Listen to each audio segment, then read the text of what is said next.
Block slides down a incline plane at a 30 degree angle, मतलब 30 degree angle बना के incline plane पे कर रहा है। अब क्या फाइंड करना है? एक्सेलरेशन फाइंड करना है बेटा। अच्छा एक बात बताओ, हम लोग इतने देर से एक्सेलरेशन से निकाल रहे थे ना, ब्लॉक डायग्राम को तोड़ के और ये सारी चीज़ें करके। तो अभी भी हम करेंगे वही चीज़ कि the acceleration of the block if the plane is frictionless, और the acceleration if the coefficient of kinetic friction is this. मतलब एक बार हमें क्या निकालना है? फ्रिक्शनलेस समझ के निकालना है, और एक बार हमें ऐसे निकालना है। क्लियर है ना? कर लोगे? Yes ma'am. आगे बढ़ते हैं। इसके बाद क्या है कि a 5 kg block is projected upwards with an initial speed of इतना from the bottom of the plane inclined as इतना, the coefficient of kinetic friction of the block is इतना, how far does the block move up to the plane, मतलब उसकी distance calculate करनी है, कितने दूर तक वो जाएगा, how long does it move, कितने देर तक वो जाएगा, और after what time from the projection does the block again come back with the speed does it arrives। ये सारी चीज़ें हमें निकालनी है।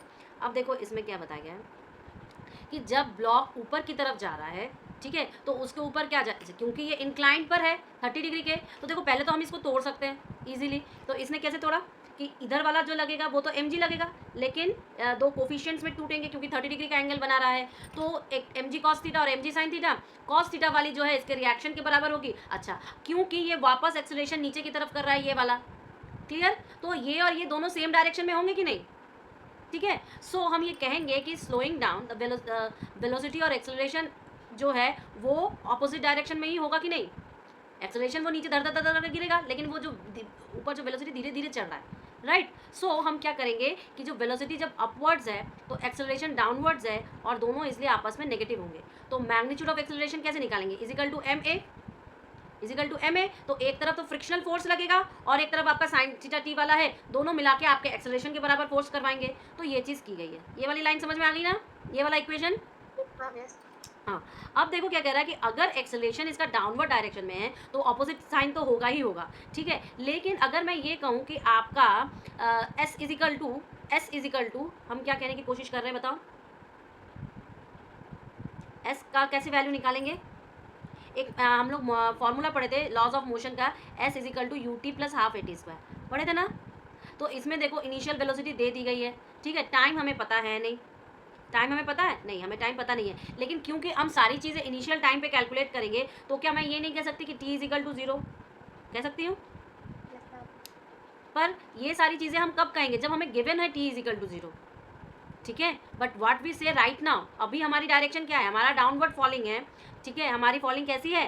डाउनवर्ड है। हमें पता नहीं है कि हम कितना उससे चलेंगे, क्या कहते हैं आपके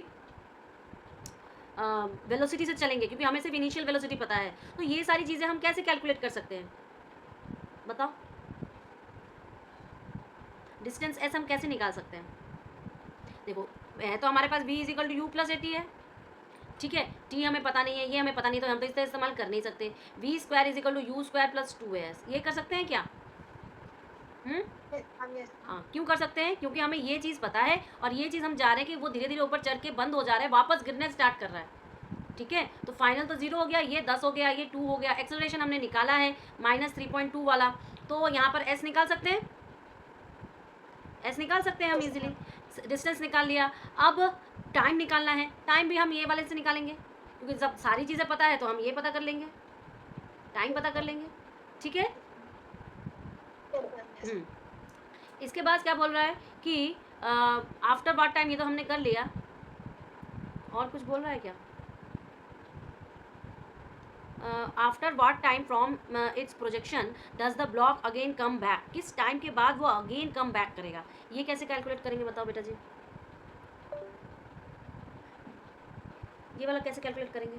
देखिए इस समय जो डिस्टेंस निकला हमारा, जब वो स्टॉप कर रहा है तो कितना डिस्टेंस ट्रैवल करेगा, लेकिन यहाँ पे पहुँचने के बाद वो नीचे भी तो धम धड़ा के गिरेगा, गिरेगा कि नहीं? तो जब वो नीचे दम धड़ा के गिरेगा तो स्टॉप के बाद गिर रहा है, इसलिए स्टॉप के समय u हमारा क्या हो जाएगा? 0 हो जाएगा ना।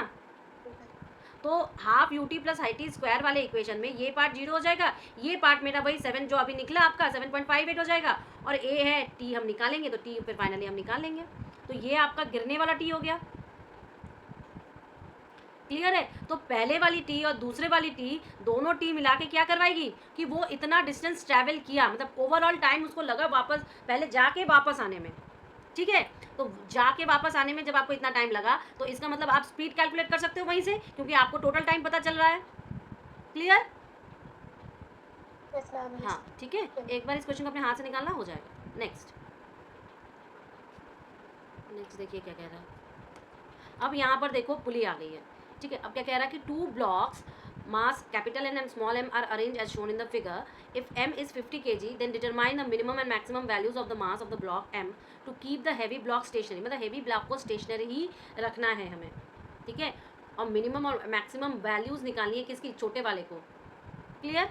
अब ये कैसे कर सकते हैं, सोचो। तो सबसे पहले तो सबका अलग अलग डायग्राम ड्रॉ करेंगे, ठीक है।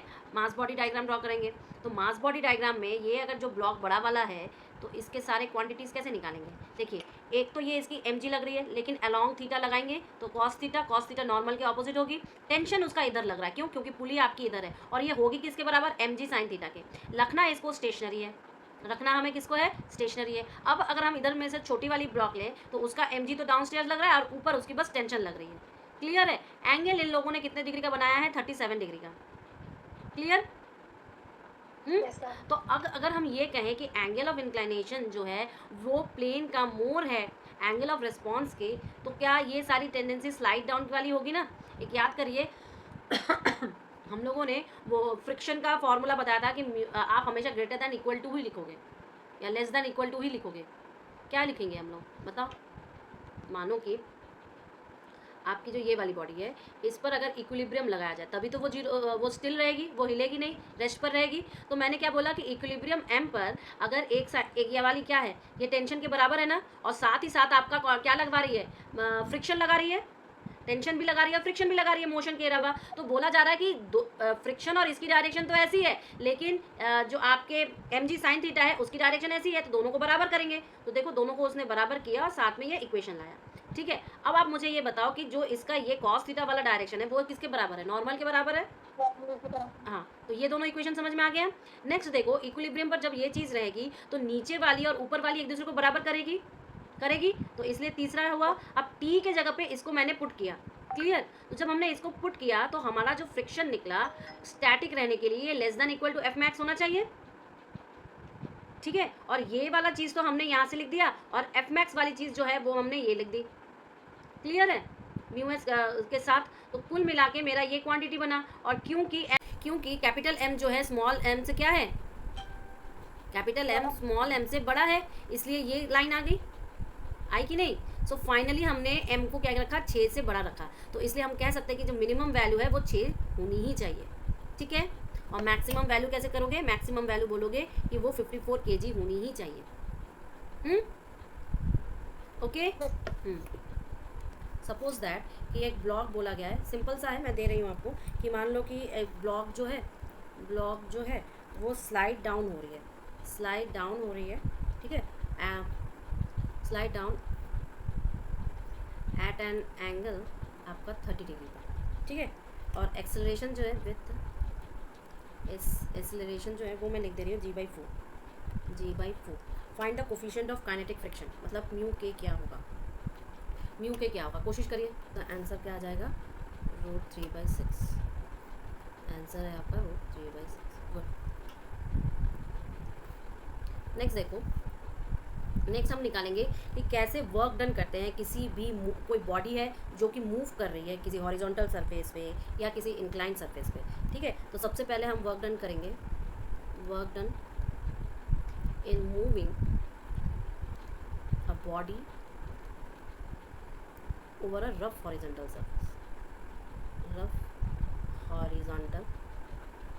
सरफेस, ठीक है। इसके ऊपर बॉडी मूव कर रही है तो हम वर्क डन कैसे निकाल सकते हैं। काफ़ी इंटरेस्टिंग सारे क्वेश्चंस आते हैं ये सब ना, आपके कभी प्रूव करने के लिए आ जाए, कभी न्यूमेरिकल दे दे, कोई दिक्कत नहीं है। तो मान लो मेरे पास ऐसा कोई हॉरिजॉन्टल सरफेस है, ठीक है। इसके ऊपर मैंने एक ब्लॉक रखा है कुछ इस टाइप का। क्लियर? अब मैंने क्या बोला कि ब्लॉक जो है मूव कर रही है ऐसे, ठीक है। अब अगर मान लो मैंने बोला कि भैया मूव करके ब्लॉक यहाँ पे पहुँच गए, क्लियर। तो इतना डिस्टेंस जो है ये तो मान लो यहाँ से यहाँ तक पहुँचे, तो ये डिस्टेंस क्या हो गया आपका s, सपोज करो ये डिस्टेंस s हो गया।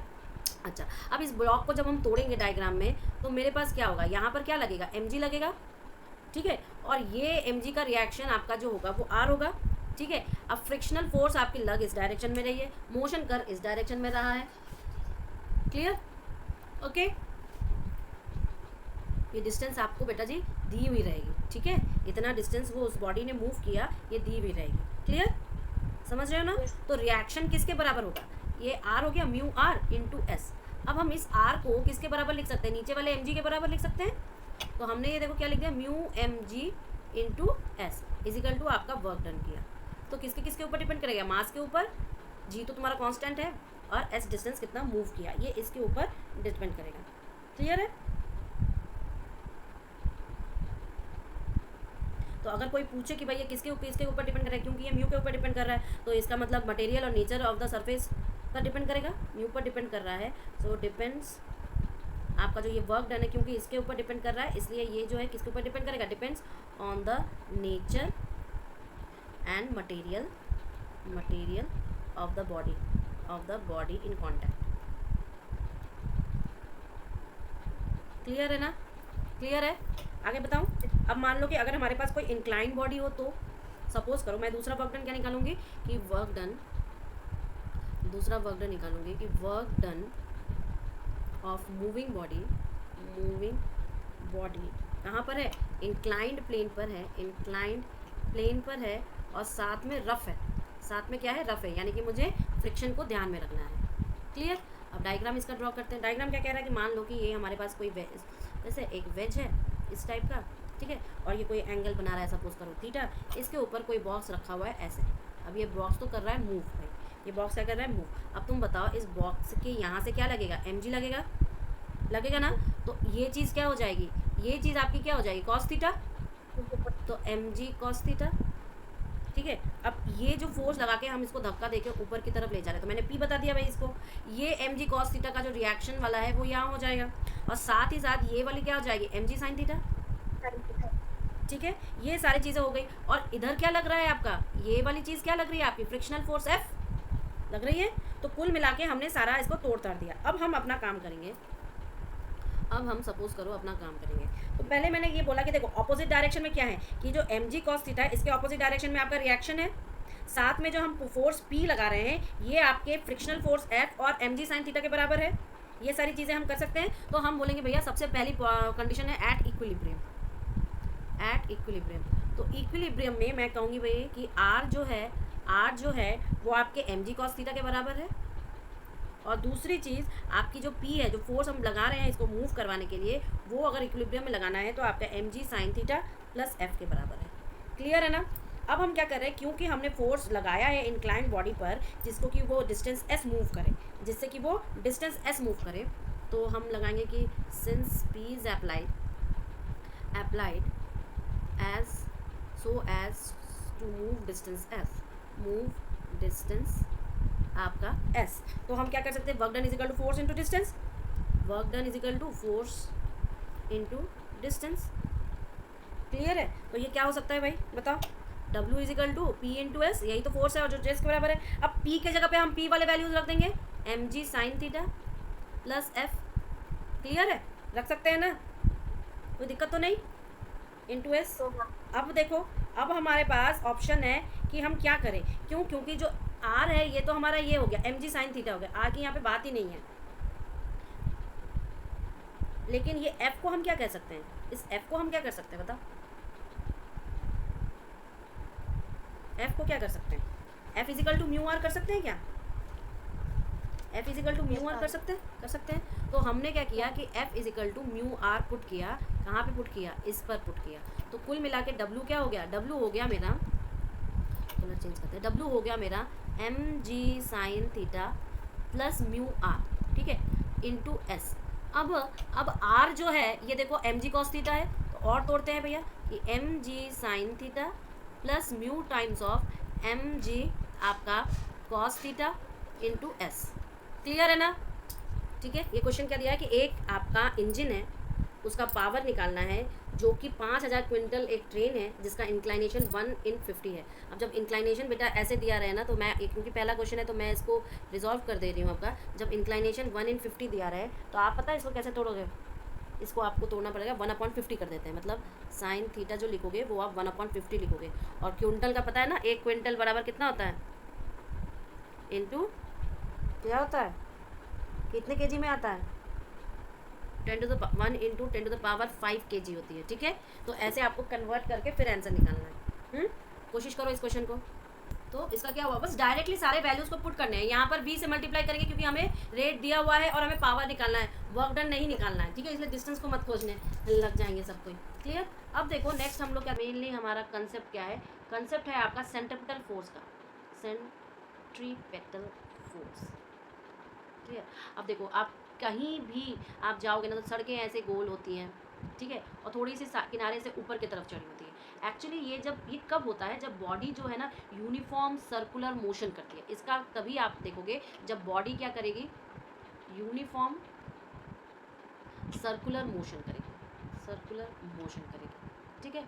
बॉडी को अगर यूनिफॉर्म सर्कुलर मोशन करवाना है तो सेंट्रीफ्यूगल फोर्स का आना जरूरी है, बिकॉज ये क्या करेगी, बॉडी को हमेशा, हमें ये लगती तो है कहाँ पर, ये लगेगी कैसे, ये जो आपका फोर्स है ये लगेगी आपके along the radius, along the radius, क्योंकि सर्कल में घूम रही है, और हमेशा करेगी किसको, towards the centre of the circle लाने की कोशिश करेगी। क्या करेगी, towards the centre of the circle, यहाँ पर लाने की कोशिश की। यानी कि जब भी हम आपका मान लो ये है, इस पॉइंट पर जाएगी तो ऐसे लगती है फोर्स, इस पॉइंट पर आप जब जाते हो तो ऐसे लगती है, ये लगती है कि नहीं, ये हमेशा आगे खींचने की कोशिश करते हैं कि नहीं, सीधा जाने की, लेकिन आपकी बॉडी आप वो नहीं भीतर अगर को खींचेगी, कौन खींचेगा, आपका यही सेंट्रीपिटल फोर्स खींचता है बेटा, ठीक है।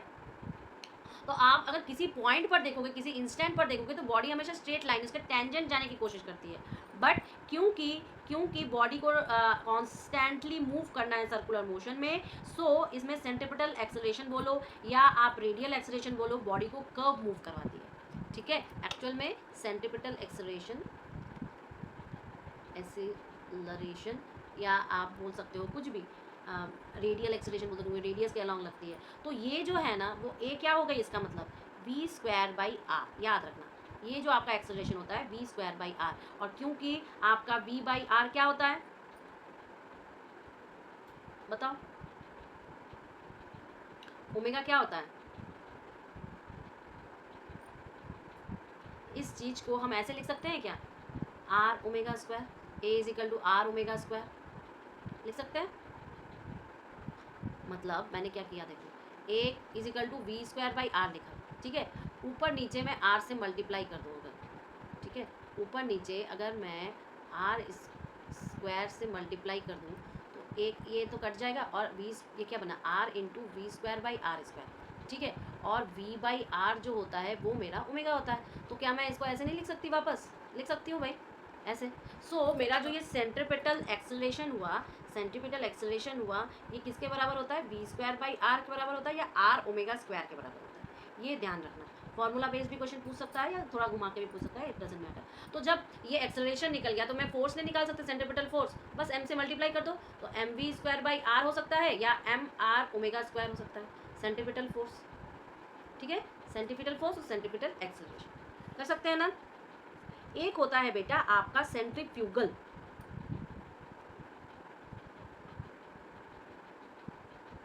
एक होता है क्या, सेंट्रीफ्यूगल, सेंट्रीफ्यूगल फोर्स, ठीक है।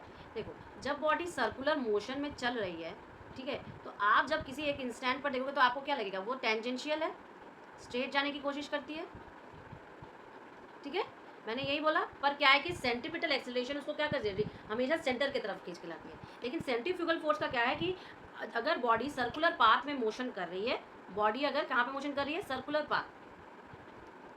पाथ पर बॉडी मोशन कर रही है, और वो अपने नेचर के कारण या बॉडी की जो टेंडेंसी है वो होती है उसको स्ट्रेट लाइन में ले जाने की, तो जो फोर्स ये काम करता है उसे हम लोग क्या कहते हैं, सेंट्रीफ्यूगल। क्या कहते हैं, सेंट्रीफ्यूगल। मतलब बाय वर्चू अगर बोला जाए, by virtue of tendency of the body, ठीक है, to regain its natural, its आपका नेचुरल स्ट्रेट लाइन मोशन, तो वो जो फोर्स काम करेगा वो आपका सेंट्रीफ्यूगल फोर्स होगा। क्लियर है। कि हम लोग को राउंडिंग अ कर्व रोड, जैसे कि मानो कि एक कर्व रोड है ऐसे, ठीक है, और उस कर्व रोड पर मान लो ये चीज़ आपकी फोर्स लग रही है और ये आपकी गाड़ी है, इस गाड़ी का नीचे जाएगा mg, इस गाड़ी का ऊपर जाएगा उस गाड़ी का रिएक्शन।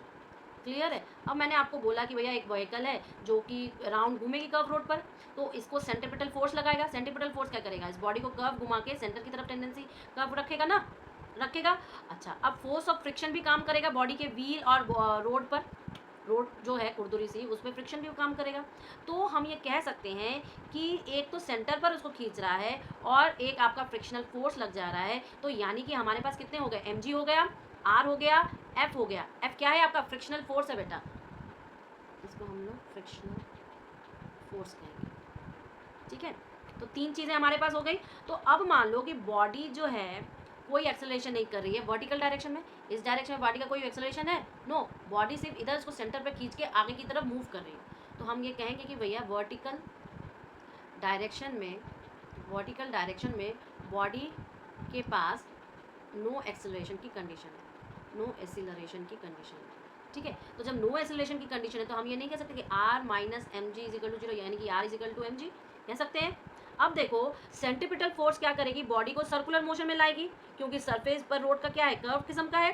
तो हम ये कह सकते हैं कि भैया जो स्टैटिक फ्रिक्शन जो कि बॉडी प्रोवाइड करवाएगी और जो कि सेंट्रीपिटल फोर्स के लिए नेसेसरी है, इसका मतलब क्या मैं ये नहीं कह सकती कि M V square by R less than equal to आपके फ्रिक्शनल फोर्स होना चाहिए।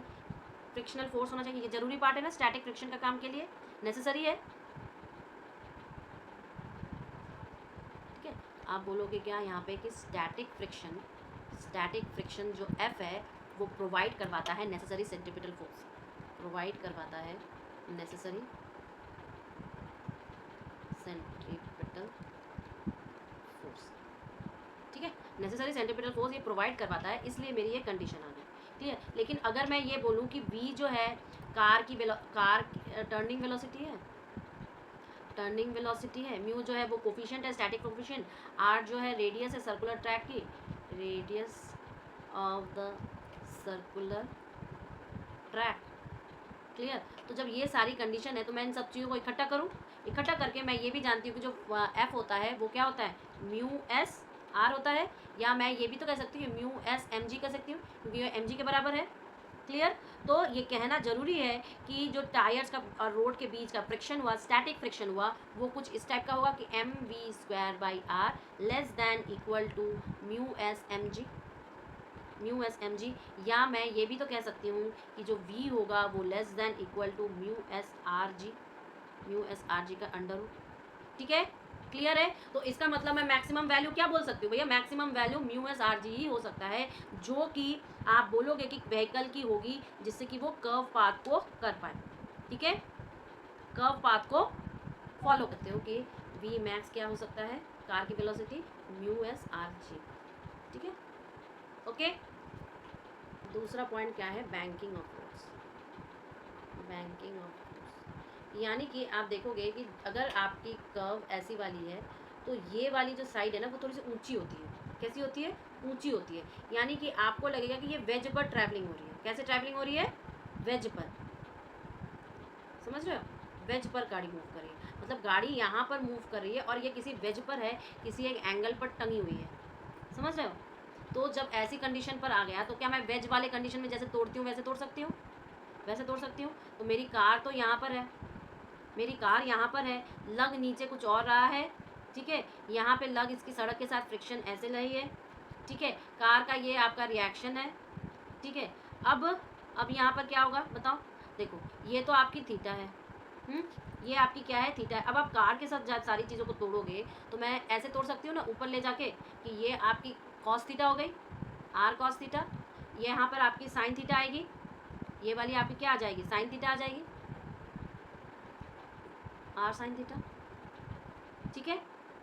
और एक फोर्स भी लग रहा है, कौन सा फोर्स लग रहा है आपका बताओ, एक तो आपकी फ्रिक्शनल फोर्स लग रही है, ठीक है। तो आपकी बताओ बेटा जी, ये जो फ्रिक्शनल फोर्स इस डायरेक्शन में लग रही है, इस डायरेक्शन में जो फ्रिक्शनल फोर्स लग रही है, यहाँ पर भी तो थीटा है, यहाँ पर भी तो थीटा है, और ये थीटा आपका एक चीज़ और होगा कॉस थीटा और साइन थीटा लग सकते हैं, ये वाली चीज़ आपकी कॉस थीटा भी तो लग सकती है, एफ कॉस थीटा लग सकती है ना। यानी कि आप बोल सकते हो भाई कि एफ कॉस थीटा और एफ साइन थीटा दोनों की डायरेक्शन सेम है, दोनों चीज़ भी सेम है, बोल सकते हैं ना, दोनों चीज़ भी सेम है और दोनों की डायरेक्शन भी सेम है, ये चीज़ हम कह सकते हैं।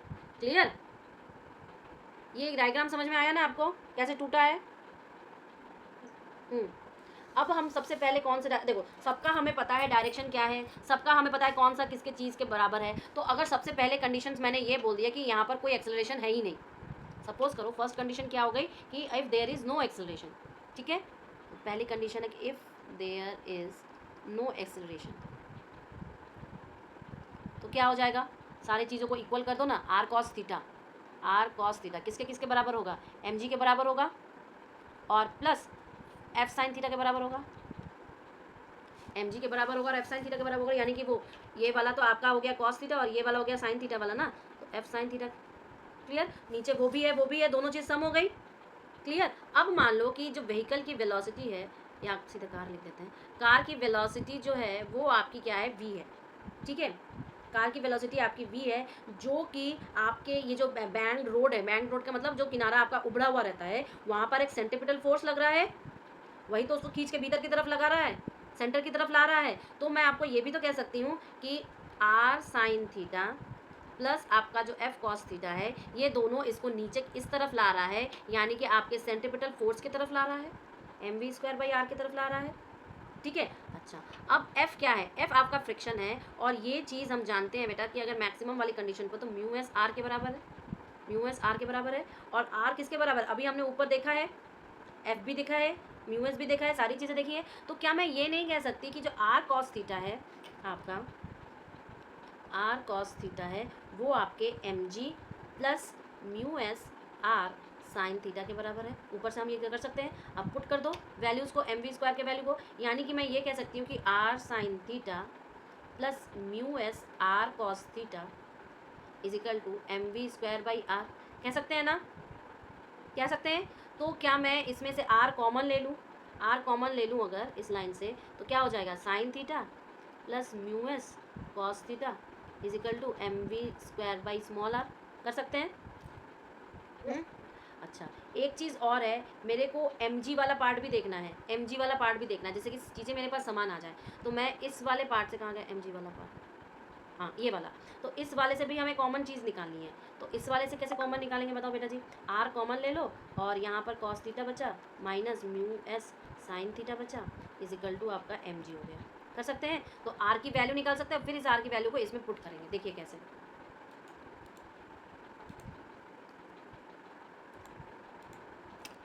देखो उसमें से मेरा क्या निकला, आर की वैल्यू, ओके।